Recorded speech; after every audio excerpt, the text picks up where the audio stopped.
और इसके आगे चलिए किसके पास, शंकर जी के पास। ये दूसरी अथॉरिटी, दूसरे प्रांतपाल, इनका क्या हाल है।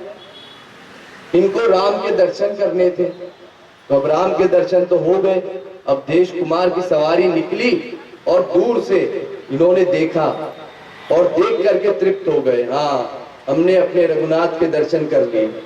लेकिन फिर जब 5000 वर्ष पूर्व कृष्णावतार हुआ तो शंकर जी ने सोचा अब भी चला जाए, अब अगली बार पता नहीं कब अवतरण हो भगवान का, तो इसलिए हमको श्री कृष्ण के दर्शन करने हैं।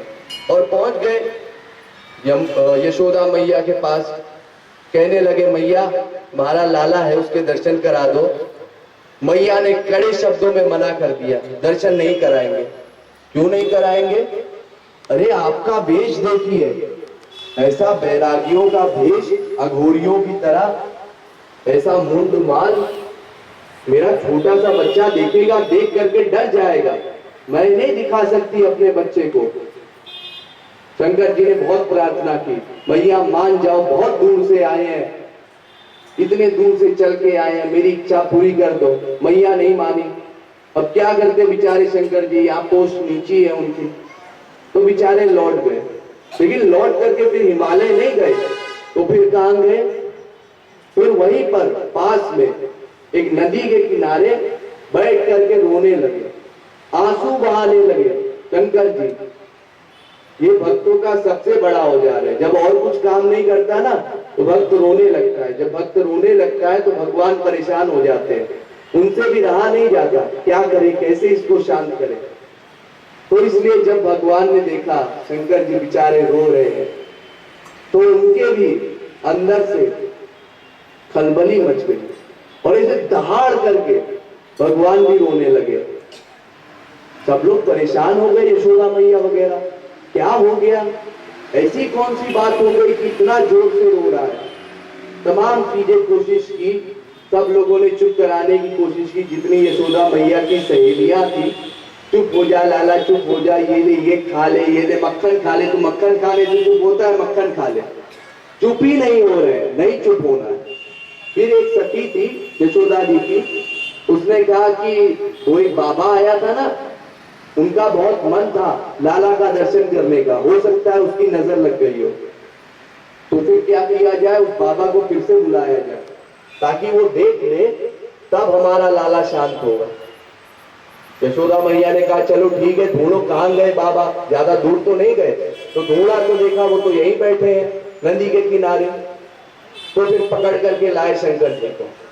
पहले क्या उनकी पोस्ट थी, क्या सम्मान था, धक्के मार के निकाल दिया था। अब आ रहे हैं, उनका स्वागत सत्कार हो रहा है, पुष्प डाले जा रहे हैं उनके पैर पर, आइए आइए, पधारिए पधारिए, बैठाया गया।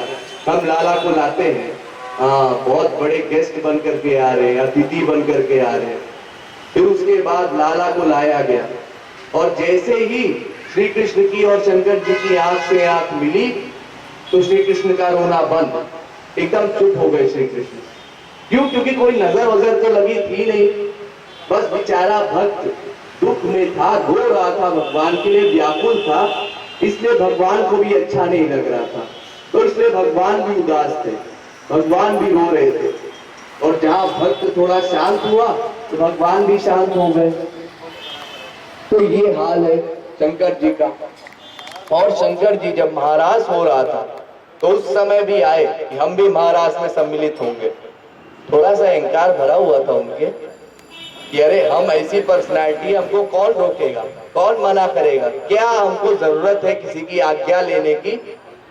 तो गए ऐसे ही बिना किसी से पूछे, और वही सब गोपियों ने रोक दिया, कहाँ जा रहे हो, कौन हो तुम।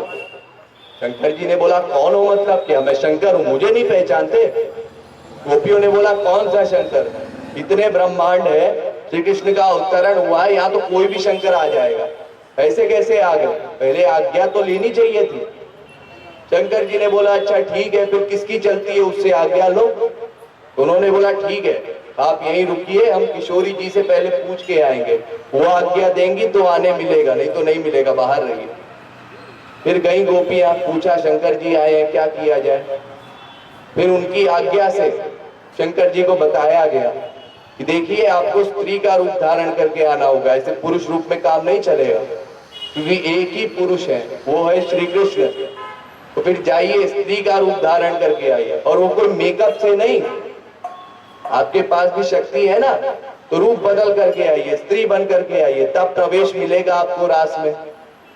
और वहां पार्वती भी थी पहले से, तो उन्होंने देखा, देख करके हंसने लगी, ये हमारे पतिदेव हैं, ये बड़े पुरुष बनते फिरते थे, आज परम पुरुष के आगे इनको भी स्त्री बनना पड़ा है। ये हाल है शंकर जी का।